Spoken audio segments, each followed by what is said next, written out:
popcorn, and green apples after the service.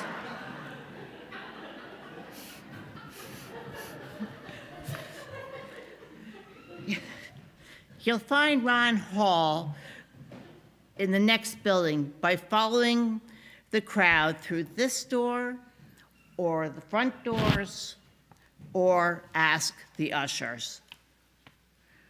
There are 2 cards in the pew back in front of you to help us gather information for the good of our community.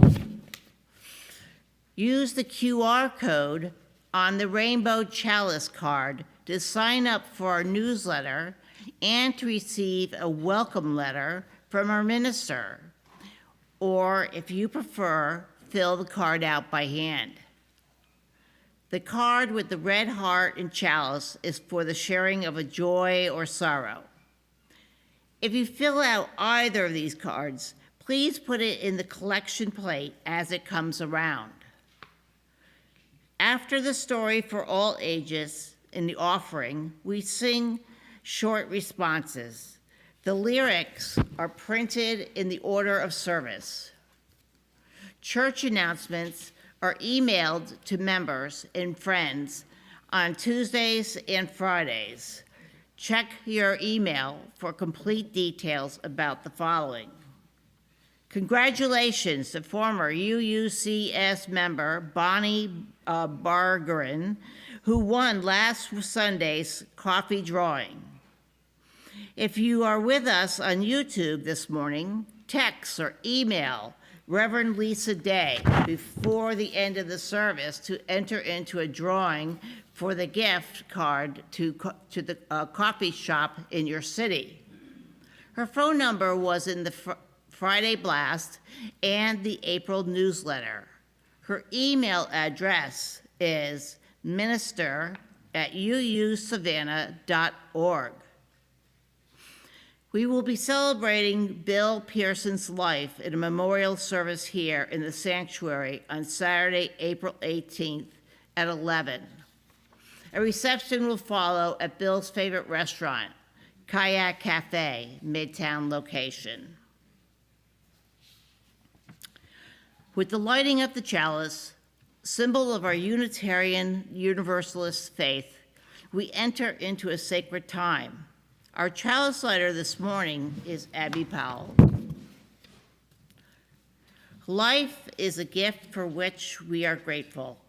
Gathered in community, we light our chalice to celebrate the glories and the mysteries of this gift. Words adapted from Marjorie Montgomery.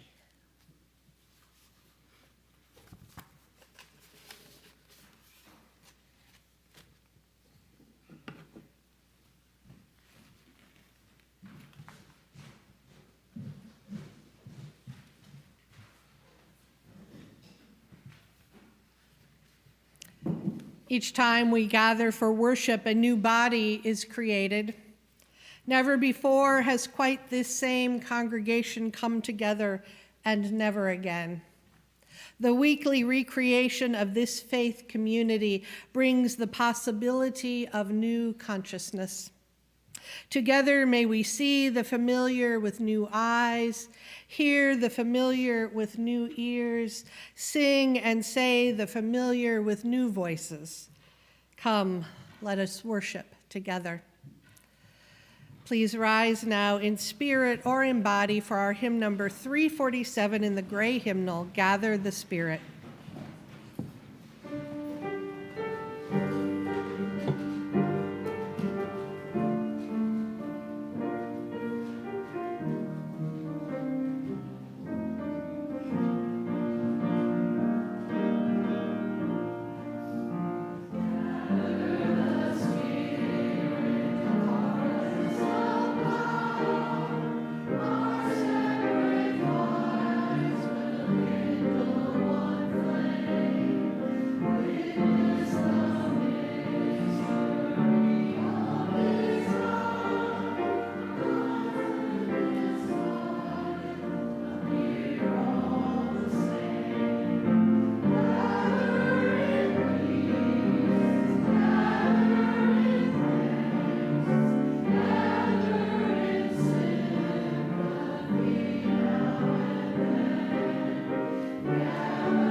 story this morning is called The Table Where Rich People Sit.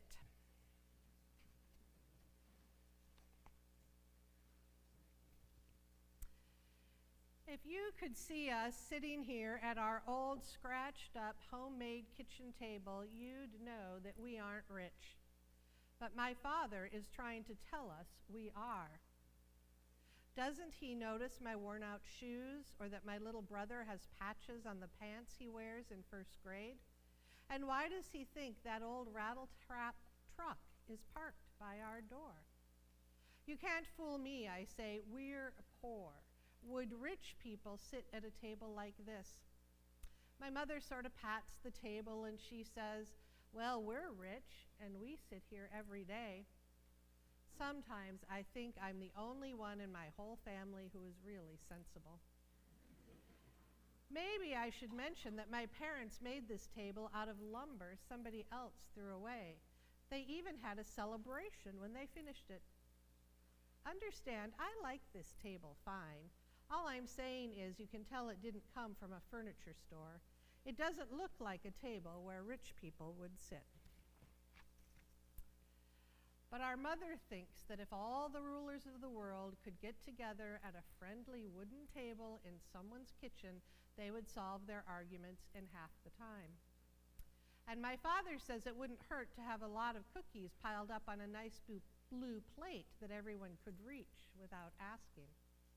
But tonight, it's our kitchen and our argument and our family meeting and our very spicy ginger cookies piled up on my mother's one good blue-flowered plate exactly in the center of the table. I'm the one who called the meeting, and the subject is money, and I say we don't have enough of it. I tell my parents that they should both get better jobs so we could buy a lot of nice new things. I tell them I look worse than anyone in school. I hate to bring this up, I say, but it would help if you both had a little more ambition.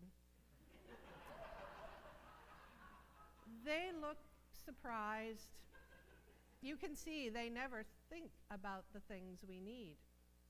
Right here, I might as well admit that my parents have some strange ideas about working.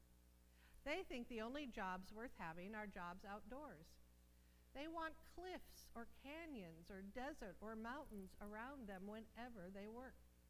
They even want a good view of the sky. They always work together, and their favorite thing is panning gold, piling us into the beat-up truck and heading for the rocky desert hills or back in some narrow mountain gully where all the roads are just coyote tracks.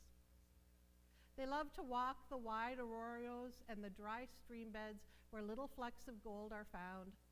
They used to tell us that the truck just knew which roads to take, and the coyotes showed them where to look for gold, but I never did believe it. After a month or two out there, they always had a little bit of gold to sell, but you can tell it never made them rich. As far as I can see, it was just an excuse to camp in some beautiful wild place. They don't mind planting fields of sweet corn or alfalfa. They like to pick chili and squash and tomatoes. They'll put up strong fences or train wild young horses. But they say they can't stand to be cooped up indoors. So now, of course, my dad is asking how many people are as lucky as we are. But I've called this meeting, and I say, I bet you could make more money working in a building somewhere in town. Remember our number one rule, he says. We have to see the sky. You could look through a window, I say, but they won't even think about it. Do you see what I mean about being the sensible one? Finally, my mother says, all right, mountain girl, we're going to explain how we figure our money. You be bookkeeper tonight. She hands us each a pencil and some yellow paper. She even gives some to my little brother, though he'll just sit there pretending to write when we write, or he'll draw pictures of people dancing up in the sky. Can you believe my father is sitting here, looking me straight in the eye and saying, but mountain girl, I thought you knew how rich we are. I say, we can't get very far in this discussion if you won't even admit that we're poor.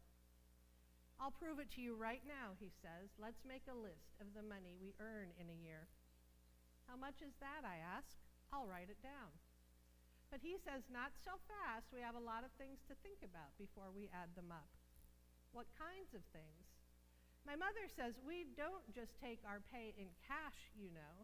We have a special plan, so we get paid in sunsets, too, and in having time to hike around the canyons and look for eagle nests.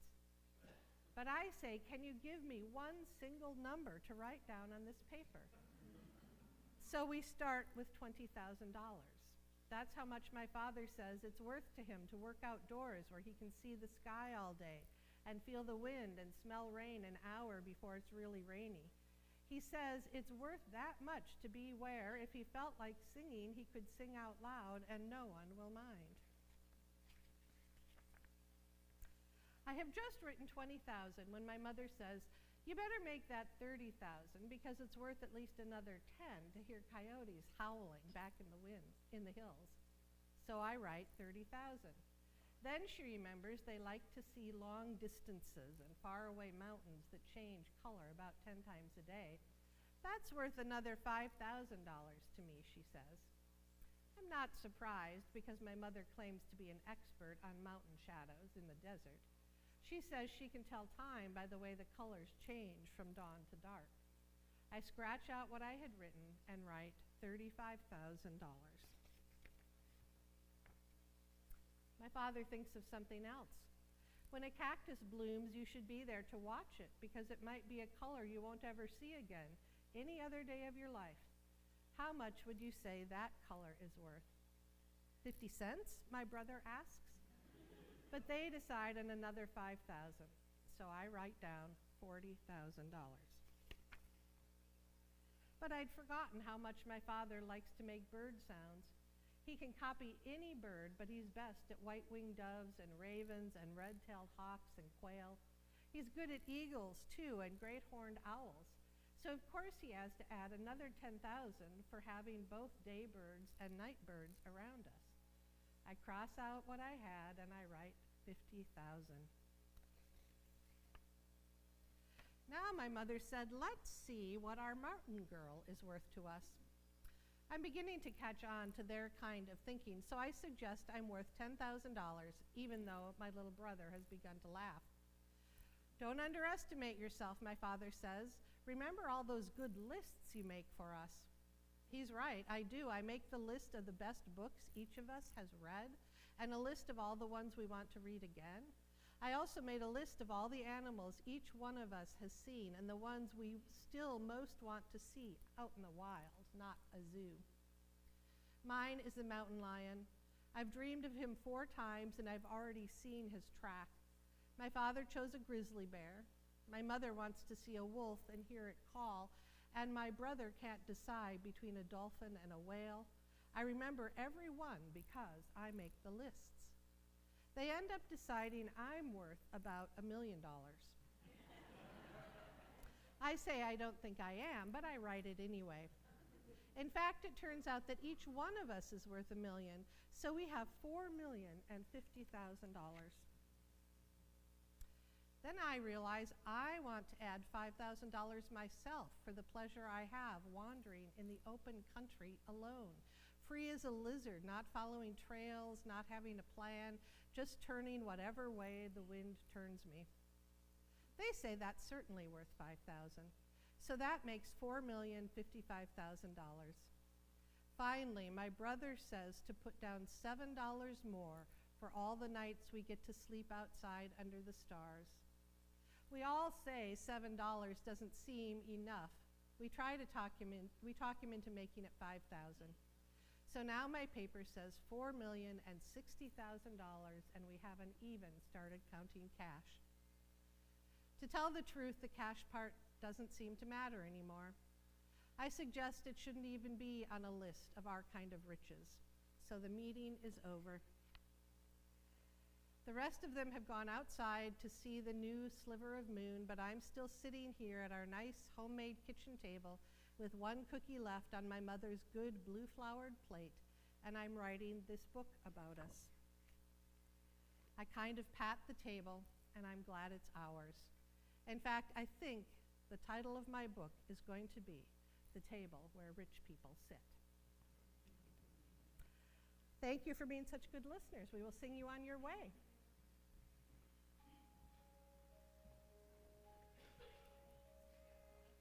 Go now in peace, go now in peace.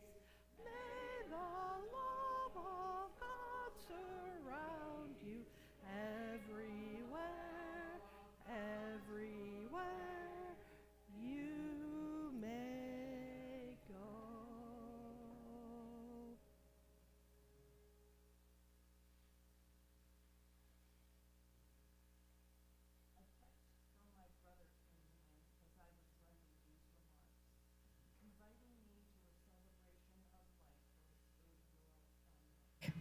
Whom some of you might remember passed away from a brain tumor in January. In the months preceding Nick's death, my brother and I had several discussions about what happens at the moment of death and after death, if anything. We both want to believe that somehow the spirit of life so beautifully described in the UU hymn of the same name continues on in some form. We discussed how that may be pure love, the same love we are able to experience in human form but never quite see in its true essence, any more than we can see a soul if it exists. In a universe of infinite possibilities, why not? Yet asking the unanswerable question, where are you, Nick, continues to emerge from my grief and sorrow. Trying to make sense of and cope with my nephew's death is intertwined with grieving the loss of my mother, who at age 95 lives at the Legacy Memory Care Facility in Pooler. 3 years ago, an MRI showed that she has white matter dementia.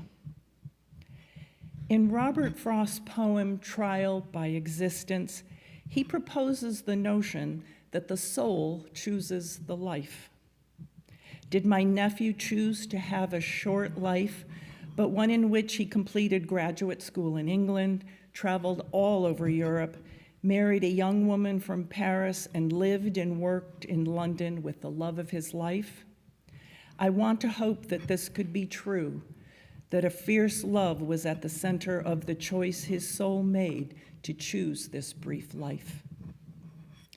On the other hand, I've had occasion to reflect back on the notion of what life is beyond the mortal incarnation, which the poet Wallace McCrae says occurs to relieve the monotony of infinity. Did my mother's spirit choose a long life in which she has outlived all of her friends and husband of 72 years?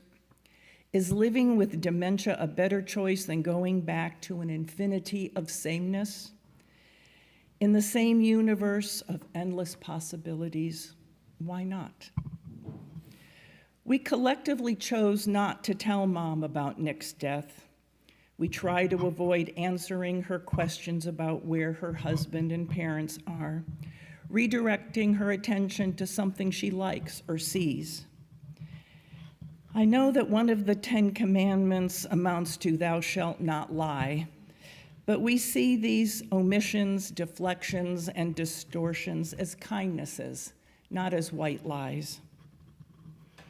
Kindnesses which alleviate and prevent the sorrows inflicted by the truth. Like many of you, I grew up Catholic and practiced Catholicism until age 18. I don't remember the exact number of another commandment, perhaps the fourth, which exhorts us to honor thy father and thy mother. I have always found it curious that the commandment does not command us to love them, just to respect them. Ancient wisdom from a realization that relationships with one's parents are fraught with strong feelings of conflict as well as feelings of affection.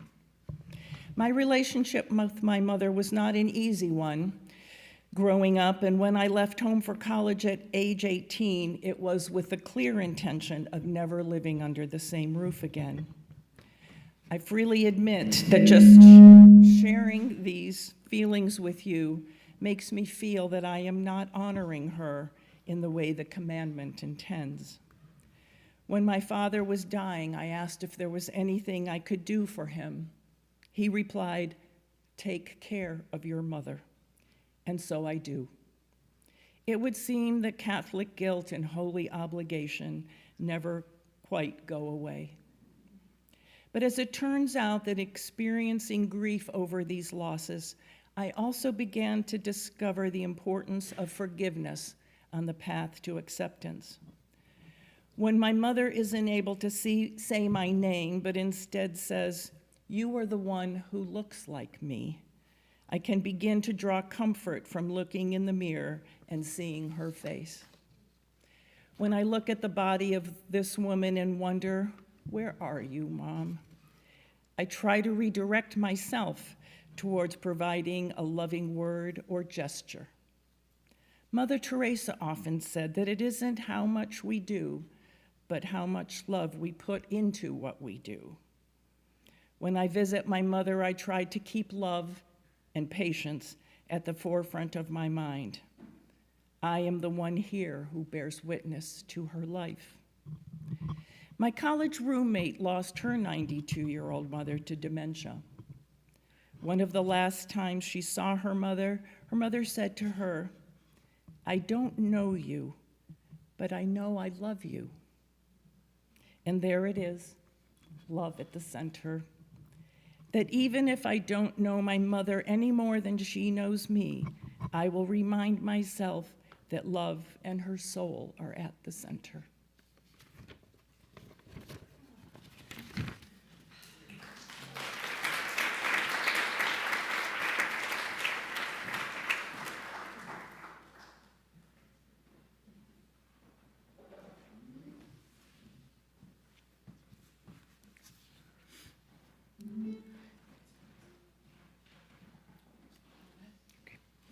Invitation to generosity. Let there be an offering to sustain, in a strength this place which is sacred to so many of us, a community of memory and of hope, for we are now the keepers of the dream. Words by Brandock Lovely. To donate via debit or credit card, please use the QR code on the back of the order of service, or go to www.uusavannah.org and click the donate button. Mailed checks are also welcome. Our offering will now be gratefully received. Thank you for your generosity.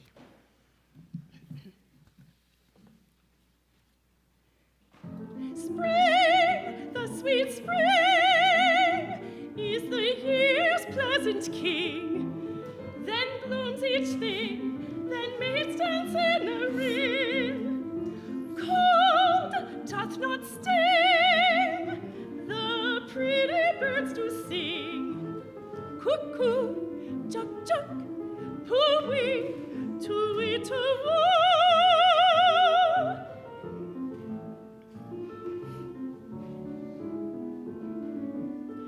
The bull and bay make country houses gay.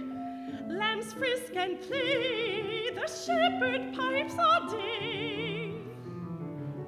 And we hear a bird sing this merry lay. Cuckoo, chuck, chuck, poo-wee, too-wee, too-woo.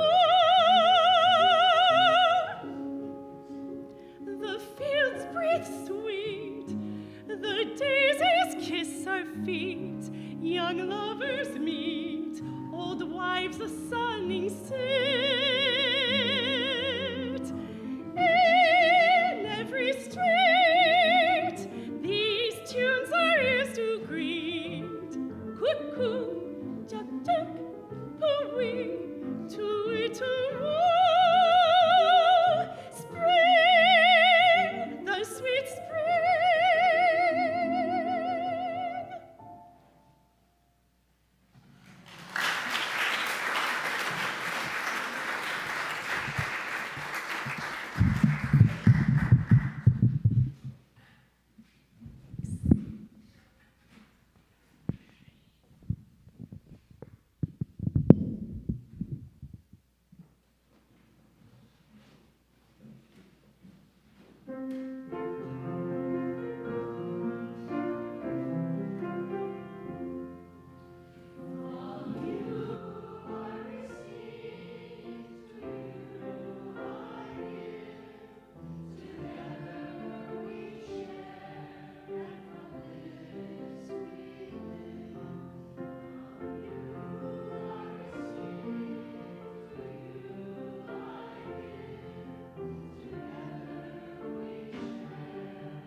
faith community, we hold one another's joys and sorrows as if they were our own.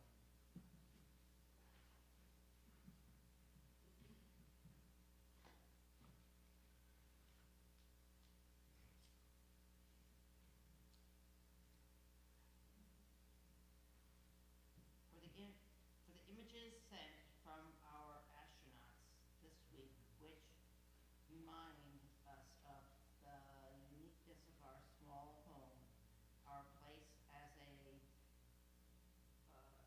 something part of a more vast system, and that we are all this together. We're all this together.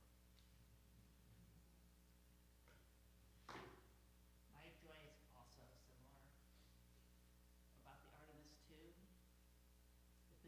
If it told me a second century astronomer was alive today, he might say, which as it did back then, when I search for the numerous turning spirals of the stars, I no longer have my feet on the earth, but am beside Zeus himself.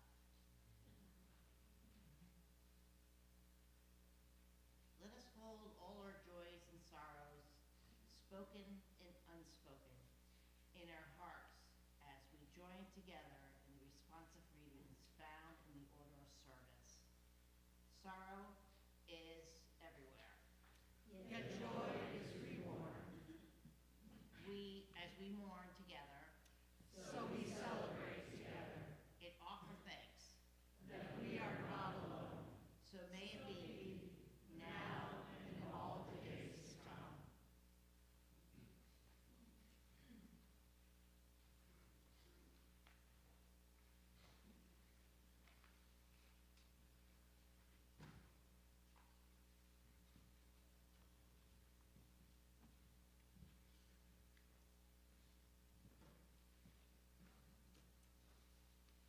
Let us enter into a spirit of meditation.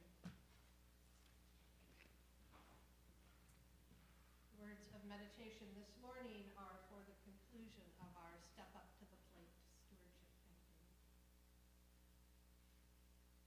It is said it is only a game, not life itself, but the metaphors are so easy. May all our fly balls get over the fence. May we never let a ground ball go through our legs. May there always be pinch hitters when we need one. May our foul balls be few and far between.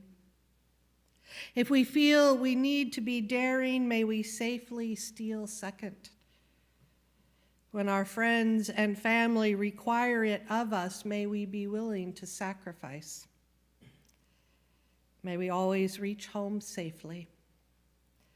And thus may spring and all the rest be winning seasons for us in the game that is life.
Amen.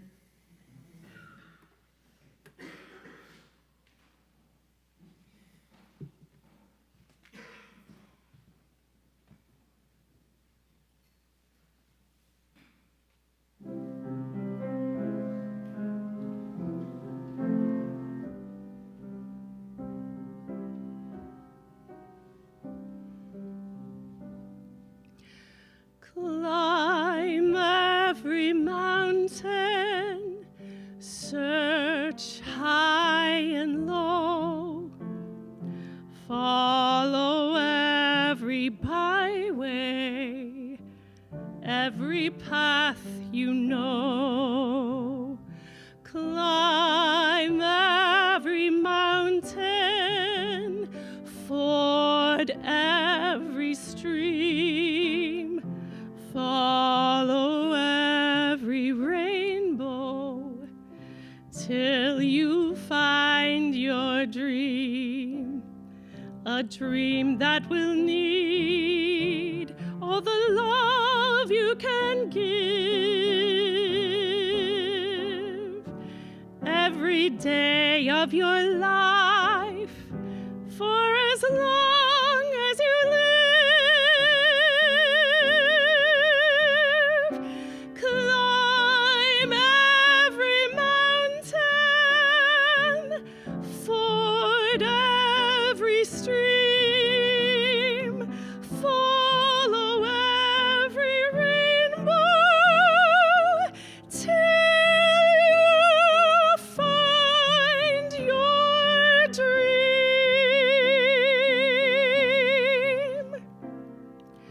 A dream that will need all the love you can give. Every day of your life, for as long as you live. Climb every mountain, ford every stream, follow every rainbow, till you find your dream.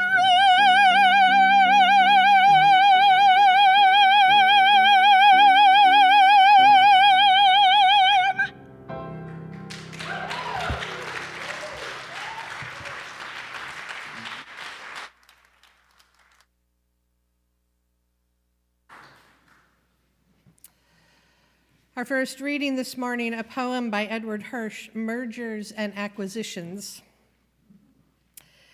Beyond junk bonds and oil spills, beyond the collapse of savings and loans, beyond liquidations and options on futures, beyond basket trading and expanding foreign markets, the Dow Jones Industrial Average, the Standard & Poor's Stock Index, mutual funds, commodities, beyond the rising tide of debits and credits, opinion polls, falling currencies, the signs for LA Gear and Coca-Cola Classic, the signs for US Steel and General Motors, high-grade copper, municipal bonds, domestic sugar, beyond FactSet and collateral buildups, beyond mergers and acquisitions, leveraged buyouts, hostile takeovers, beyond the official policy on inflation and the consensus on happiness,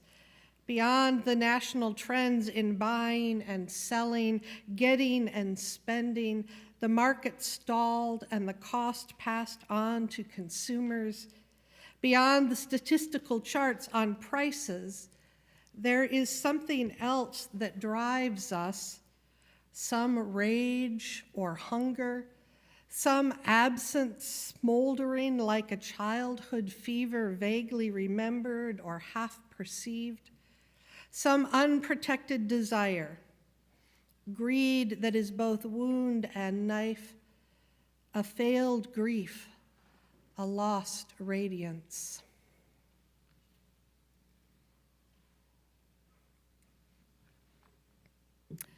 And from the poet Naomi Shihab Nye, Gate A4. Wandering around the Albuquerque airport terminal after learning my flight had been delayed for 4 hours, I heard an announcement. If anyone in the vicinity of Gate A4 understands any Arabic, please come to the gate immediately. Well, one pauses these days. Gate A4 was my own gate. I went there. An older woman in full traditional Palestinian embroidered dress, just like my grandma wore, was crumpled to the floor, wailing. "Help," said the flight agent. "Talk to her. What is her problem? We told her the flight was going to be late, and she did this." I stooped to put my arm around the woman and spoke haltingly. "Shudo, ashabid uk habidi, stani shwe, min fadlik, shubit siwi." The minute she heard any word she knew, however poorly used, she stopped crying. She thought the flight had been canceled entirely. She needed to be in El Paso for a major medical treatment the next day. I said, "No, we're fine. We'll get you there just later. Who's picking you up? Let's call him." We called her son. I spoke to him in English. I told him I would stay with his mother till we got on the plane and ride next to her. She talked to him. Then we called her other sons just for the fun of it.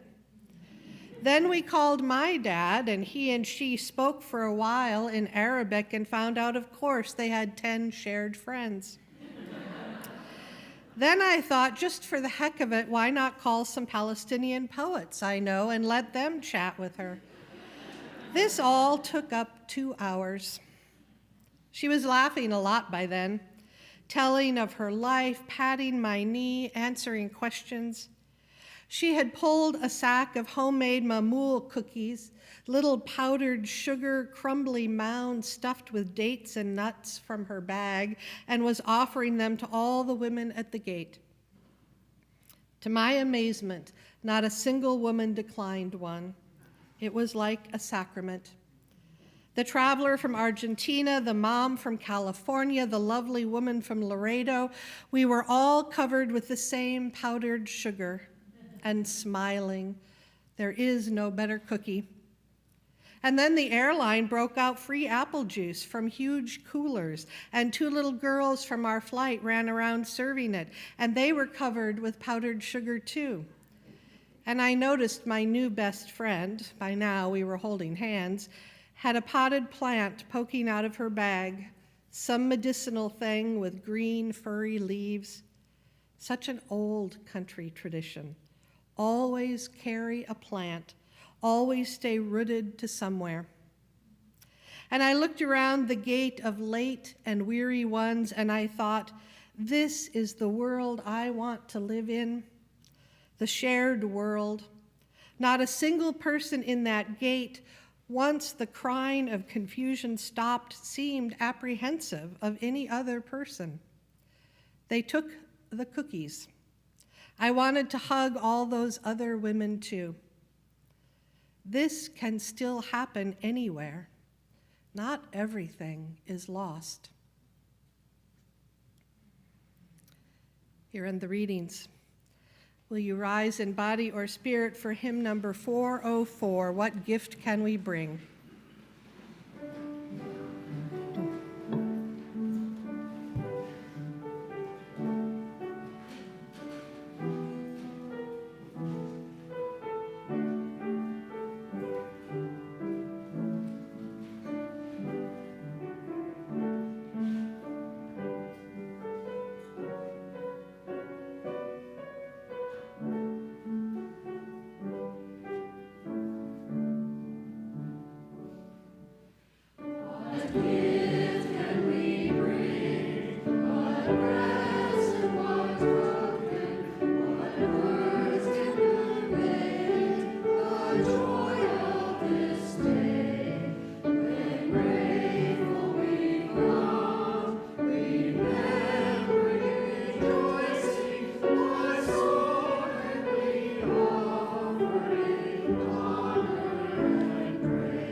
I once had a colleague who was fond of saying when introducing the offering, "We are blessed in this life, not according to what we earn or deserve, but solely in accordance with our capacity to receive."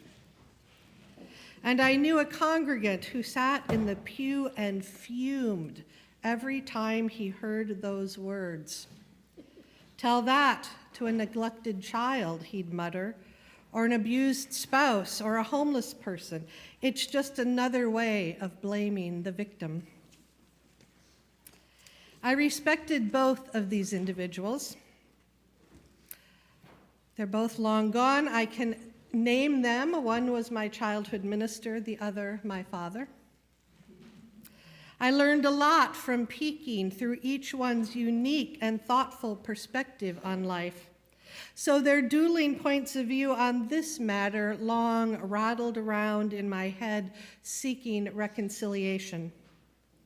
I eventually came to believe that the crux of the dilemma was that my colleague was teetering on the very fine line between a theology of abundance and a theology of prosperity. And the congregant, Dad, was registering his fear that the minister had gone too far toward prosperity. I'm going to talk about abundance today, but I'm going to start with prosperity because they are too often confused. Prosperity is a popular theory. I hesitate to call it a theology, though it is often preached in churches, that I find disturbing. You may have heard it referred to as the secret, the law of attraction, health and wealth, name it and claim it, or the prosperity gospel. Whatever one calls it, it has been around a while. I found references to books such as Think and Grow Rich dating back to at least 1937. In recent years, Wayne Dyer, Joel Osteen, Rona Byrne, and others write and preach this gospel. Joel Osteen has proclaimed, "It's God's will for you to live in prosperity, not poverty. It's God's will for you to pay your bills and not be in debt." Wayne Dyer has written, "There is no way to prosperity. Prosperity is the way." And Rona Byrne's The Secret website advises, "Love yourself and know that you are deserving and worthy of an abundance of money. And speak and act and think from the mindset of being wealthy now. Eliminate thoughts and words of lack, such as 'I can't afford it, it's too expensive.'" Dangerous thoughts and admonitions, all of them to my mind, made more dangerous because they are often mixed in with such innocuous statements as, "A good thing to remember is somebody's got it a lot worse than we do," and God wants to bless us where we are, and love what you do, and if you give, you will be blessed. It can be difficult to separate the wheat from the chaff, abundance from prosperity, yet it is vital to do so. Rhonda Byrne wraps The Secret in the language of science, claiming that thoughts are magnetic, so that what one thinks attracts more of the same. If you think you are wealthy, you become wealthy. Clergy who preach the prosperity gospel claim to trace it to the Bible, citing such passages as Malachi 3:10, "Bring the full tithe into the storehouse so that there may be food in my house, and thus put me to the test, says the Lord of hosts. See if I will not open the windows of heaven for you and pour down for you an overflowing blessing." Critiques abound, refuting both the science and the biblical interpretations. I find all the arguments persuasive, from the simple observation that according to the actual laws of science, opposites attract, not like, to the myriad Bible passages that suggest Jesus' compassion for the poor and his contempt, not for wealth per se, but for those who allow wealth to interfere with their consideration of matters of greater importance. For me, the most direct and salient critique of The Secret, the law of attraction, health and wealth, and all the rest comes from the scholar Milman Harrison of UC Davis, who observes, philosophically, their main way of helping the poor is engaging people not to be poor. Any theology that would suggest such a thing is both irresponsible and cruel. While I don't hold prosperity in high regard as it is used by those who preach and teach it, I'm a firm believer in abundance. I believe the universe and our lives within it are awash in abundance. Food, beauty, relationships, experiences, possibilities abound. Most of you know the story of the loaves and fishes. After Jesus spent a day preaching in a remote location, his disciples came to him, fretting that mealtime was approaching and the multitude must be fed.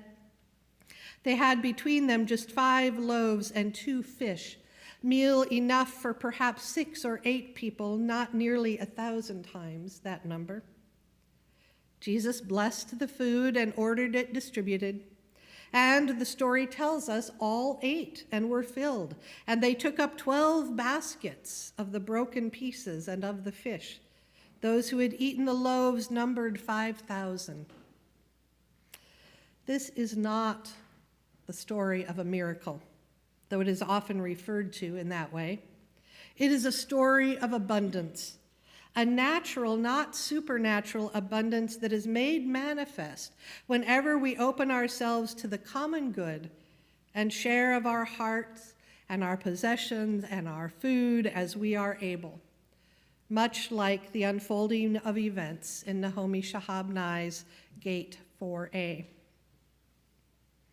I reiterate, I believe the universe and our lives in it are awash in abundance.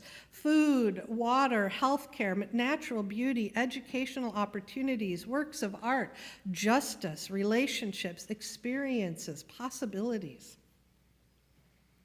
There are distribution problems, no argument. Too often, too much is in the hands of too few. And in recent years, the inequitable distribution of abundance has increased exponentially. Nevertheless, there is abundance. And here's where my colleague had it right. Often, not always, but often, especially in middle-class North America, we need only open our hearts and lives to receive the abundance. We need the vision to see what is offered to us, such as working under the sky with vistas most people never see, at congregations that both welcome us just as we are and allow us to grow into who we may be. We need the vision, and we need heart, courage to accept the abundance, even when, especially when it means acknowledging our interdependence, accepting limitations on doing it all and getting it all for ourselves, by ourselves, ourselves alone. Prosperity is a far different thing. While abundance calls for not only opening our hearts to receive, but also to give toward the common good, prosperity, as is commonly preached, is about the individual accumulation of wealth, good, health, blessings. And worse than that, because it says all you have to do is think about being wealthy and you will become wealthy, all you have to do is believe you will get what you want and you will get what you want. Because prosperity says these things, it is, as that congregant used to retort, very much like, if not exactly like, blaming the victim. If all you have to do is believe and God will bless you, then what does it mean if you are poor? You do lack the means to support your family. You do fall ill. The logical conclusion is that it must mean that you are at fault for not believing enough, for not thinking the right thoughts, for not attracting the wealth you deserve. Though it has appealed to thousands, millions of people, Though it has been acclaimed by some as giving the poor and underserved a sense of their own power and possibilities, I believe this underlying message is, as I said, both irresponsible and cruel.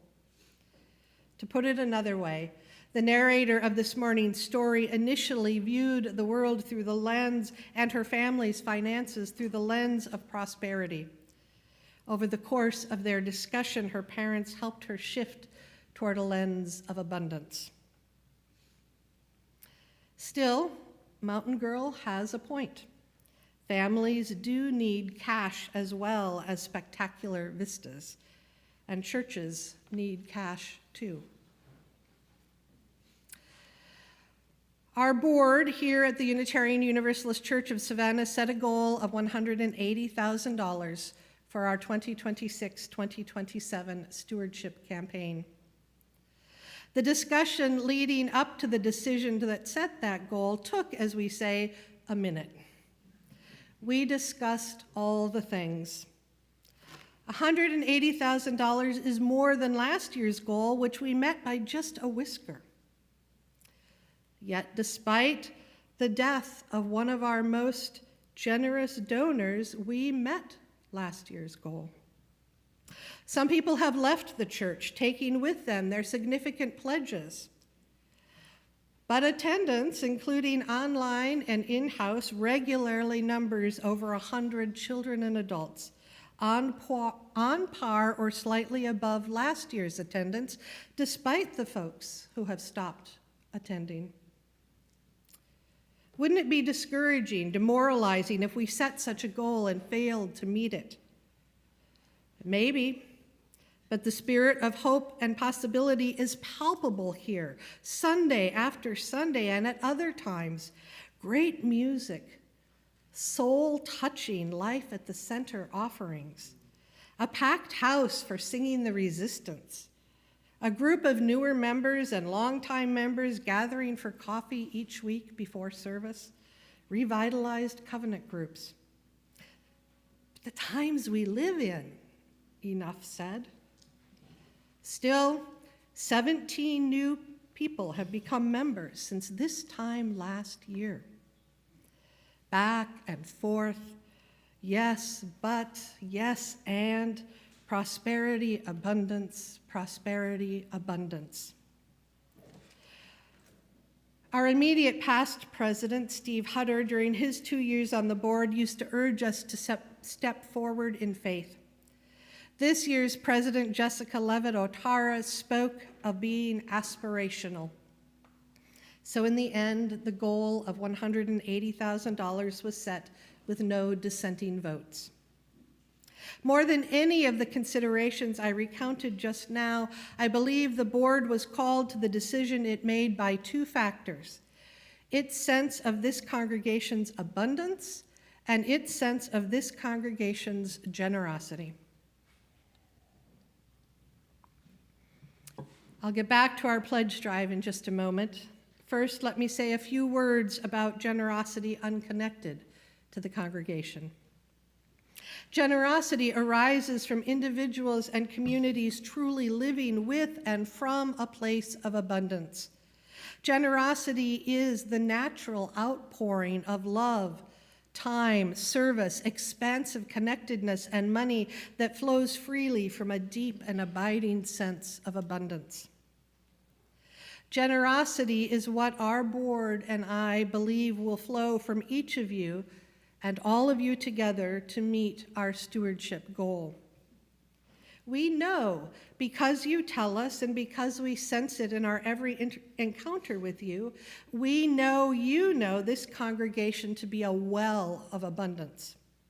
Abundant welcome, abundant spirit, abundant laughter, abundant justice-making, abundant service within and beyond our congregation, abundant opportunities to deepen faith and explore meaning, to become increasingly anti-racist, to care for the planet, abundant friendship, abundant dedication to the values of Unitarian Universalism with love at the center. And because we know you experience and participate in the abundance of this congregation, we believe this year's stewardship campaign, officially wrapping up today, will be a loaves and fishes moment. We might fall short of 180,000 and lose the World Series, but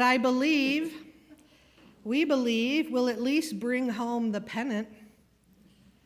It won't happen, however, simply by the board and me willing it so.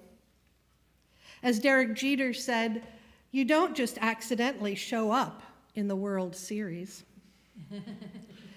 We need you to step up to the plate and hit it all out of the ballpark. And because we are awash in abundance, we believe you will do it. We believe if you haven't made a generous pledge yet, you will do so today. The QR code is on the insert to your order of service. Or you can get a paper pledge form from a board member after the service. And we believe that some of you who have already made your pledge will generously revise it upward, knowing that we haven't yet rounded third base and headed home. And you want that pennant for all of us. Now, lest you think I'm teetering on the brink of prosperity gospel, let me be clear. We don't, or at least I don't believe that because we think you will be generous, you will be generous. Our belief in your generosity is grounded in and grows out of what we know about you, about your experience in and love for this congregation. To repeat myself, we believe your generosity will flow from your sense of abundance, both in this church and in your private lives, from your understanding that the pew you are occupying is a pew where rich people sit, and your kitchen table is a table where rich people sit.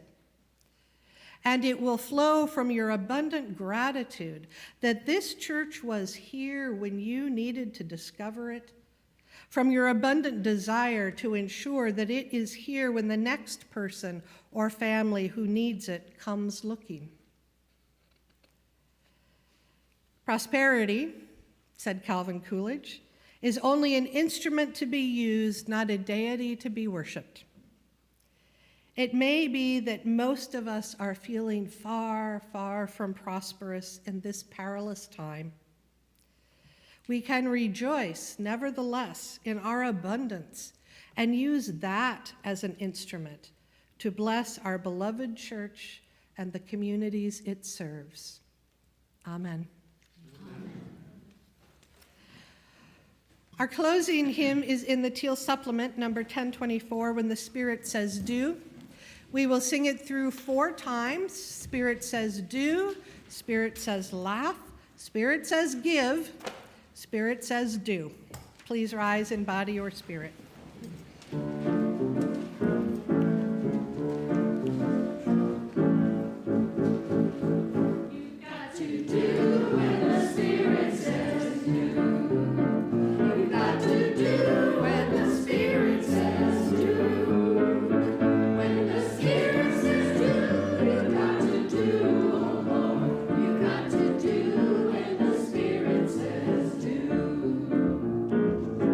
Spirit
spoken